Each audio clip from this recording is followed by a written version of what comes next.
remaining schedules, they might have a better shot to get in than the Dolphins. All right, so Jeezy this week, Baltimore hosts the New York Football Giants. Let's talk about this game. What can we expect from New York? A better performance than we saw last week against Cleveland, and that is the one thing that Joe Judge has been impressed by, is how his team has responded when they were down. We probably got a little too down on them early in the season, although if you're a regular viewer of the show, I told you this team was going to be better than they looked early in the season record-wise, and they were playing better than their record indicated.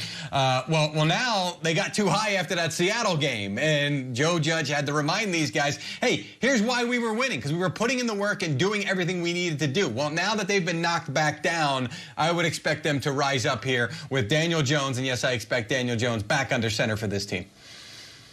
You know, it is interesting because you're talking about the offense there. This offense of the Baltimore team has really been firing on all cylinders. They've put up 121 points in their last 3 games, and it seemed like Lamar Jackson was really struggling with some of those COVID issues. But look, when I looked back, he had 100 passer rating and 1 rushing touchdown in 3 straight games. I think the only thing that concerns me is you were referencing that Giants defense against the Seattle Seahawks. They've been very impressive on the road. For whatever reason, they seem to pack their defense. I still anticipate that the Ravens are going to keep rolling here, but I do think that the Giants fan base can at least feel good about where this defense is heading, and if they can just get that offense clicking again. It hasn't helped, obviously, that they haven't had some of their weapons this year. All right, speaking of the AFC North, after 3 straight losses, the Steelers can clinch the division with a win over the Colts.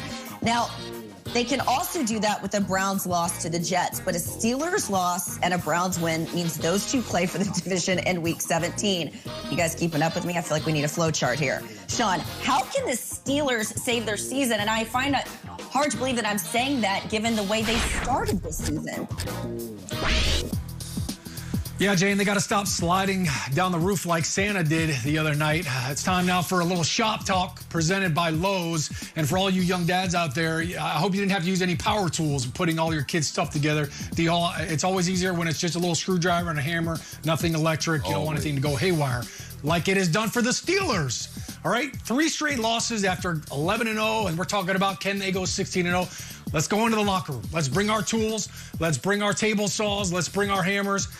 How are we fixing this team? You know what, Sean? For me, it's about getting back to the basics, man. I remember watching this Steelers team play my Washington football team, and just the sense of urgency. You just weren't used to seeing Mike Tomlin coach football teams not play with a sense of urgency. You think about when they were 10-0, they were able to run the football. You see all those drops. These are easy passes that these guys made. Big Ben was supposed to be the reason this team took the next step, and it's been a lot of short, quick passes. 1 for 14 when you talk about pushing the ball down the field further than 10 yards. And so there's a lot of mistakes that I feel like this team, if they can get back to the basics, Mike Tomlin put the shoulder pads on these guys. They're doing the little things, but to me, it's an internal problem. I think they still have all the pieces to be a functioning defense and a really explosive offense. Yeah, no doubt they've got the talent. They just got to put it all together. You know, it's kind of like when you're putting something together for your son or your daughter and things are going along great and you're like, oh man, this is so easy. And you stop looking at the manual, right? You stop looking at each step. You skip a step and now you got stuff on upside down. You got to backtrack and go all the way back to step number 1 and start over. Yep. That's where the Steelers are right now. All of this offensive play is self-inflicted. The drops, the overthrows. You know, Alejandro Villanueva had a bad day at the office against the Bengals. Those are all things that individually they can absolutely fix. And look, let's be honest, it's the Pittsburgh Steelers. I know that they want to throw the football, and Matt Canada has added all this new bells and whistles. You're the Pittsburgh Steelers. You play great defense, and just like a hammer, everything is a nail. You pound the rock. Get back to that. Hopefully James Conner can add a little life to that, and they can fix their season. This segment was sponsored by Lowe's. D. Hall, great stuff. We're going to send it over to Jane, who hopefully she doesn't have any power tools anywhere near her. We don't want her. A little cold now. If you're not familiar, what's happening? If you're not familiar with Sir Stats-A-Lot's work, shame on you. Wow, that's a little harsh by whoever wrote this one. Sir Stats has quickly turned into the top football researcher in the country, diving into the data like no one else. Hello, Sir Stats-A-Lot. Glad you're back after a well-deserved week off. Give us your first nugget, my friend. Merry Christmas, Mike G. Mike G, thanks a lot. Appreciate it, man. Here we go. Listen up. The Bucks have won 2 straight, but we got to talk about their slow starts. They've been outscored 31-0 in the first quarter of the last 4 games. 0 points, 0 big plays. That may work against bad teams, Mike G, but it ain't going to cut it in the playoffs. Tampa Bay. Ain't going to cut it. Bay? Jane, you covered Bucks Falcons last week. What's your biggest concern with Tampa Bay heading into the final 2 weeks of the regular season? Mike G, I think it's just that. You know, ahead of that one, I actually talked to Tom Brady about that. And he said they needed to come out in the field, they needed to be sharper and eliminate the gray area, and they didn't against the Falcons. This is a team that's pulled off 4 double-digit comebacks, and it's remarkable. When you look at his career, he's had 39 comebacks, 48 game-winning drives. But even as I was talking to Antonio Brown after this one, I said, why do you guys make it so hard on yourselves this season? I think there's something about Tom Brady that likes people counting against him. He likes the fuel, but quit making this so easy. You guys were just talking about it. Sir Stats-A-Lot, you're so right. Playoffs, you're going to be playing better defenses. You can't, and better offenses. You got to come out sharp first. Yeah, pro tip, Sir Stats-A-Lot is always correct. All right, Sir Stats, give us your second one. Appreciate it, Mike. Listen, man, DeAngelo, I know me and you play DB, but these wideouts today, ooh-wee. DeAndre Hopkins, Travis Kelce, Stephon Diggs, all at the top, behind Kelce, Metcalf, Tyreek Hill, all these wideouts, tight ends. Man, what they gonna do this year, man? Tell me about it. All right, well, first of all, I'd imagine it's an extreme height advantage for the receiver that lines up against Sir Stats-A-Lot, but he's tough. He hangs in there, and he plays hard-nosed football, and that's why he's effective. That's right. All right, D-Hall, which of those 5 receivers we saw is most important to his team's success?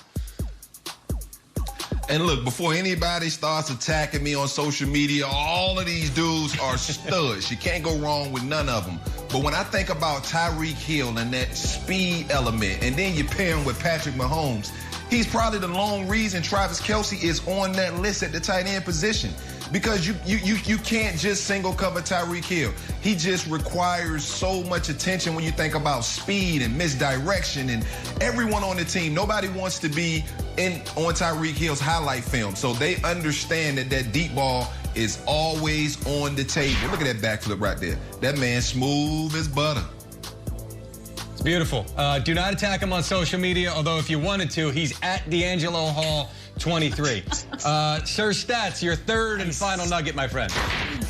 Now, a lot of people are sleeping on them guys down in Davie, Florida, the Miami Dolphins. In 2019, they allowed the most points in the league and were tied for 28th in takeaways. But this year, they got the fewest points allowed in every game. Also have most forced turnovers.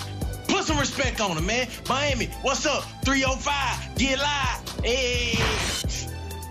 Miami, 305. The 305 is 9-5, holding on to the 7th seed in the AFC. Sean, the most impressive thing about the job Brian Flores has done with the Dolphins is? Well, Mikey G, Sir Stats-A-Lot just laid it out for y'all to play it out. I mean, they're number 1 in all those categories. That's impressive. And, man, till the break of dawn, ooh, they got it going on. Defensively, the takeaways, yeah, that's impressive. That's coaching. It's not just the interceptions. They're ripping the ball out. So it's all coaching and then execution. But really, the biggest surprise to me is just how great they've been on third down. They are continuing to get offenses off the field. D-Hall will tell you, man, defensively, if we know it's 3 and out, that's a wrap. Man, we are fresh in the fourth quarter, and they're doing it with different coverages, disguising things at the line of scrimmage. This defense has really embraced the philosophy with Brian Flores, and they're executing the X and O's and doing a great job on third down, and that's one of the reasons why they've had so much success. All right, Sir Stats-A-Lot. I'm sure you got yourself a new calculator or whatever you use to crunch your numbers, my friend. The new MacBook. You know, I got to get